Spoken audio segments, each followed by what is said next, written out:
کچھ دکھ اتنے گہرے ہوتے ہیں کہ ان کی کوئی زبان نہیں ہوتی، بس ایک خاموش تڑپ ہوتی ہے جو دیکھنے والے کا سینہ چیر دیتی ہے۔ پچھلے چند دنوں سے ایک ساتھ ماں کے ننھے یتیم بندر کی ویڈیو نے پوری دنیا کو رلا کر رکھ دیا ہے۔ اس معصوم کی ماں مر گئی، اور جب وہ اپنی ہی جنس کی دوسری ماؤں کے پاس ممتا کی بھیک مانگنے گیا تو اسے دھکے دیے گئے، اسے نوچا گیا، اسے دور پھینک دیا گیا، اور پھر وہ ٹوٹا ہوا بچہ بھاگ کر ایک بے جان روئی سے بھرے کھلونے کے گلے لگ گیا، اور ایک کپڑے کے ٹکڑے میں اس ماں کی دھڑکن اور وہ گرمی ڈھونڈ رہا تھا جو اب اس دنیا میں نہیں تھی۔ ہم سب نے اسے دیکھا اور ہمارے دل درد سے پھٹ گئے۔ جب اس کے آس پاس موجود بڑے اور طاقتور بندر اس پر حملہ کرتے، اسے بے دردی سے مارتے اور اس پر ظلم کرتے تو وہ ننھی سی جان چیختی اور تڑپتی ہوئی بھاگتی۔ اس کے پاس کوئی چھاتی نہیں تھی جہاں وہ اپنا ڈرا ہوا چہرہ چھپا سکے، کوئی بازو نہیں تھے جو اسے اس ظلم سے بچا سکے۔ وہ جان بچا کر بھاگتا، اس بے جان روئی سے بھرے کھلونے کے گلے لگ جاتا، اسی میں اپنا منہ چھپا کر کانپتا رہتا۔ وہ اس بے جان کپڑے کے ٹکڑے میں ایک ماں کی پناہ اور وہ محفوظ حصار ڈھونڈ رہا تھا جو اب اس دنیا میں نہیں رہا تھا۔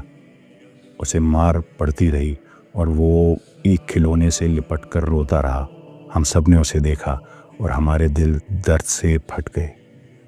لیکن ذرا ٹھہریے اور اس درد کو ایک لمحے کے لیے محسوس کیجیے۔ کیا ہم نے کبھی غور کیا ہے کہ ہماری اپنی گلیوں میں، ہمارے محلوں میں کتنے انسانوں کے بچے بالکل اسی اذیت سے گزر رہے ہیں؟ دنیا میں ہر 50 میں سے ایک بچہ یتیم ہے۔ صرف ہمارے اپنے ملک میں تقریباً 45 لاکھ بچے ایسے ہیں جن کے سر پر والدین کا سایہ اٹھ چکا ہے۔ وہ بھی اس معاشرے کی بے حسی اور تلخ رویوں کے دھکے کھاتے ہیں اور کسی بے جان سہارے میں محبت ڈھونڈنے پر مجبور ہیں۔ ان 45 لاکھ یتیم بچوں میں سے نہ جانے کتنے ہی ایسے ہوں گے جو اپنے بستروں پر سسکیاں لے رہے ہوں گے۔ وہ اپنی ماؤں کی خوشبو کے لیے تڑپیں گے، اپنے باپ کے مضبوط سائے کو ترسیں گے۔ وہ رات کی اس خاموشی میں کسی اپنے کے پیارے لمس کے لیے اور ماں کی گود کی اس محفوظ پناہ گاہ کے لیے روئیں گے جو اب کبھی لوٹ کر نہیں آئے گی۔ بالکل اسی ننھے بندر کی طرح وہ بھی تنہائی میں کسی بے جان تکیے یا دیوار سے لپٹ کر اپنے آنسو چھپانے کی کوشش کریں گے، کیونکہ ان کے پاس وہ سینہ نہیں رہا جہاں وہ اپنا ڈر چھپا سکے۔ قرآن کریم نے یتیم کے معاملے کو صرف ایک اخلاقی نیکی نہیں بلکہ اسے ہمارے ایمان کی کسوٹی بنا دیا ہے۔ کائنات کے خالق نے اپنے سب سے پیارے محبوب حضرت محمد صلی اللہ علیہ وآلہ وسلم کو بھی یتیم پیدا کیا تاکہ رہتی دنیا تک یتیم کا مقام اور اس کا دکھ سمجھا جا سکے۔ سورہ دعا میں رب کائنات کتنے پیار سے فرماتا ہے، الم یجد کا یتیمن فآوا، کیا اس نے آپ کو یتیم نہیں پایا پھر آپ کو پناہ اور ٹھکانہ نہیں دیا؟ اللہ تعالیٰ نے خود یتیم کو پناہ دی، لیکن ہم کیا کرتے ہیں؟ یاد کیجیے اس بندر کے بچے کو جسے دھتکارا گیا۔ قرآن کریم میں اللہ تعالیٰ نے یتیم کو دھکے دینے کو کتنا بڑا جرم قرار دیا ہے۔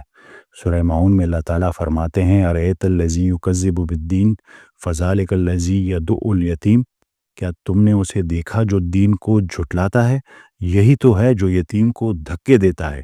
یعنی جو یتیموں کو دھتکارتا ہے، اسے خود سے دور کرتا ہے، وہ دراصل اپنے دین، اپنی آخرت کا انکار کر رہا ہے۔ اور اگر کوئی اس معصوم یتیم کی مجبوری کا فائدہ اٹھاتا ہے تو اس کے لیے سورہ نساء کی آیت نمبر 10 میں کائنات کی بہت سخت وعید ہے۔ بے شک جو لوگ یتیموں کا مال ناحق کھاتے ہیں وہ اپنے پیٹوں میں بس آگ بھر رہے ہیں، اور وہ جلد ہی بھڑکتی ہوئی آگ یعنی جہنم میں داخل ہوں گے۔ وہ ننھا سا جانور تو ایک بے جان کھلونے سے لپٹ گیا کیونکہ اس کے پاس کوئی اور راستہ نہیں تھا، لیکن ہمارے محلوں، ہمارے شہروں کے ان 45 لاکھ یتیم بچوں کے پاس تو ہم موجود ہیں۔ تو پھر آج کا سب سے کڑوا سوال یہ ہے، کیا ہم بھی اس روئی کے ایک کھلونے کی طرح بے جان، سرد اور احساس سے عاری ہو چکے ہیں کہ ایک یتیم بچہ ہمارے پاس آئے اور اسے ہم کوئی دھڑکن، کوئی حرارت، کوئی اپنائیت، کوئی محبت محسوس نہ کروا سکے؟ آنسو بہا لینا بہت آسان ہے، لیکن کسی یتیم کا سائبان بننا یہ مومن کا کام ہے۔ جب رحمت للعالمین صلی اللہ علیہ وآلہ وسلم نے اپنی شہادت کی انگلی اور درمیان کی انگلی کو ملا کر فرمایا تھا کہ میں اور یتیم کی کفالت کرنے والا جنت میں اس طرح ساتھ ہوں گے، تو وہ ہمیں ایک عظیم پیغام دے رہے تھے۔ آج رات جب آپ اپنے بچوں کو گرم بستر میں سلائیں تو بس ایک لمحے کے لیے اس بچے کا سوچے گا جو آج رات کسی بے جان دیوار سے لگ کر روتے ہوئے سو جاتا ہے۔ میری آپ سے ایک گزارش ہے، آج ہی اٹھیے اور کسی یتیم کو سینے سے لگائیے، اسے پیار سے کھانا کھلائیے، اس کے لیے کچھ تحفے لے کے جائیں، اس کے آنسو پونچھ کر اسے یہ احساس دلائیے کہ وہ اس بھری دنیا میں تنہا نہیں ہے، اس معاشرے میں اس کے اپنے اب بھی موجود ہے۔ یقین جانیے کسی یتیم کے چہرے پر لائی گئی ایک چھوٹی سی مسکراہٹ نہ صرف آپ کی یہ دنیا سنوار دے گی بلکہ آخرت میں بھی آپ کو اس نبی کریم صلی اللہ علیہ وآلہ وسلم کا پڑوس دلا دے گی جس نے یتیمی کا دکھ خود سہا ہے۔ آپ سب کی سماعتوں کا بہت شکریہ۔ اللہ حافظ۔